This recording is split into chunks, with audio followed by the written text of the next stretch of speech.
Ka Jingpynkhreh ban penlong ya ka Meghalaya Games ka ban Rio kalia chaprang ha ka bagla dan Jingpynkhreh ikija kaya lakai ya ka bela pendap pura bagla don ru ka bela janda bertat aswa ban sedang no kan ka lumpung ya lakai ha ka jela Kibor peniat district ke West Janta Hills bagi nong peniat ke Shimkya ban penti kena ban penbiang ya gija kasa ka bam kalit kawan bat gijing non kam bagi ka lumpung ya lakai kan long ka bayat bed ya ka ba anwan banishim benta de kumbala hajar praspa kandai pukundai ngut kinong ya lakai nakelengi benta jong ka jela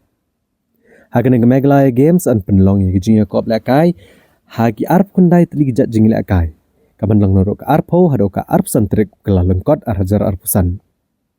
gijing lakai kiban penil lakai gikintob ya gijing set knam ka arm wrestling athletics badminton basketball gijing kura gijing nya cycle ka football ka gymnastics ka judo karate do kho muay thai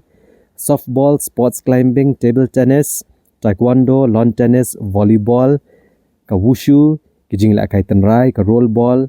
yogasana, lawn bowling, bat kibai-kibai. Ya giban penlong hakalang gishnong jong ka Jowai, hawa ya jer bat kli terci, jong ka district West Janta Hills. Kat baya artli kijing la kai an penlong hasilong, ka bakentop ya kijing kop jingi, ya gaban penlong haka crinoline swimming pool hasilong, bat ya ka golf pat an penlong haka Assam Rifles golf course halat kor.